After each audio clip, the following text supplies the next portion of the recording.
I didn't scream. I didn't beg. I just looked at her, nodded, and said, "Okay." She told me she didn't love me the way she used to, that she met someone else. That it was over, and I let her go.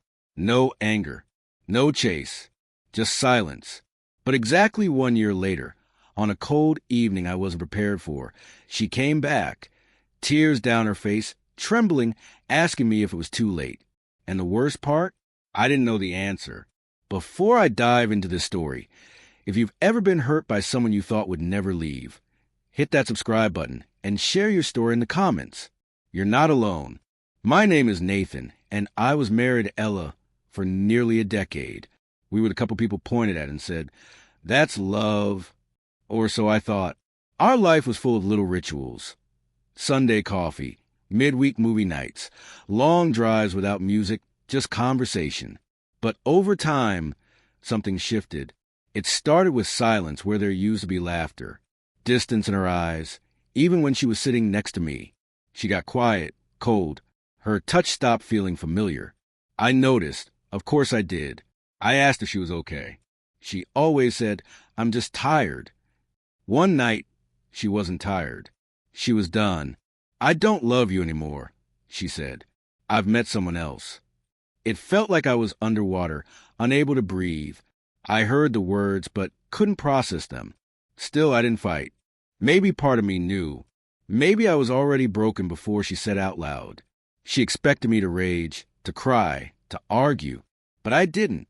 I just said, "Okay," walked out of the room and slept on the couch. The next morning, she packed her things.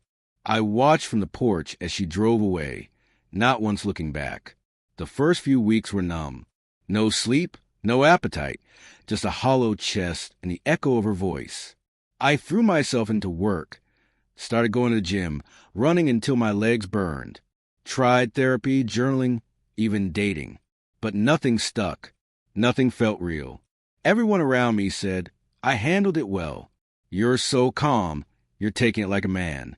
But they didn't see the nights I stared at the ceiling at 3 a.m., whispering her name into the dark. You don't unlove someone just because they stopped loving you.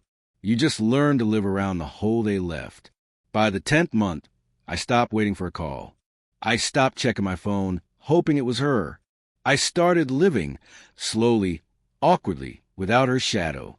It was exactly 1 year to the day, October 9th. I remember because I had written in my journal, 1 year. I survived. The sun had already set. I was in sweats making dinner, music playing softly. Then came the knock, not loud, not frantic, just hesitant. I opened the door, and there she was, Ella, her hair longer, Messier, her eyes swollen like she'd been crying for hours. She had on a coat, but she was shivering. "I didn't know where else to go," she said. My breath caught. Every memory hit me like a flood. Our wedding, her laughter, that morning she left. She looked at me like a child who lost their way. "Can I come in?" she asked. I hesitated, then stepped aside. She sat at the kitchen table, like it still belonged to her. I poured her tea. She didn't touch it. "I made a mistake," she whispered. "The biggest mistake of my life." I didn't say anything. I thought I wanted something new. I thought I outgrew us. But he wasn't you. No one is. She reached into her bag and pulled out a folded piece of paper. It was worn, as if read 1,000 times. "I wrote this 6 months ago. I just never had the courage to send it." I unfolded it. It was a letter, a raw, handwritten apology full of regret, confusion, sorrow. She talked about sleepless nights, how she still wore my old hoodie, how she heard my voice in every quiet moment.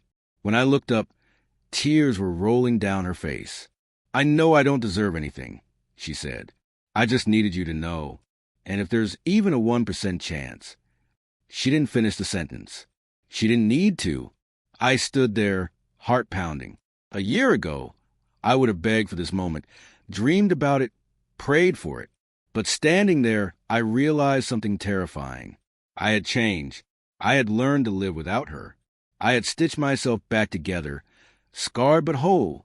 I looked at Ella, the love of my life and the woman who shattered me. "I don't hate you," I said. She nodded. "I forgave you a long time ago. I added. She closed her eyes, a single tear falling. But I'm not the same man anymore. And you're not the same woman. We're strangers now. She let out a quiet sob. I'm sorry, she whispered. I gently placed the letter on the table. So am I. She stood up, walked to the door slowly, like each step weighed 1,000 pounds. Before stepping out, she turned. I'll always love you, she said. I smiled softly. And I'll always remember you. Then she was gone. No promises. No maybe someday. Just an ending. Quiet, like the way she left. Not all love stories end in hate. Sometimes they end in silence, in growth, in letting go. I didn't take her back.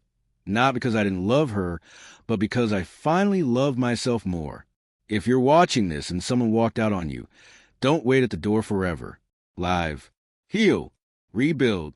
Because maybe one day they will come back. But by then, you might not need them to. If this story moved you, don't forget to like, comment, and subscribe. Real stories, real hearts, and real healing.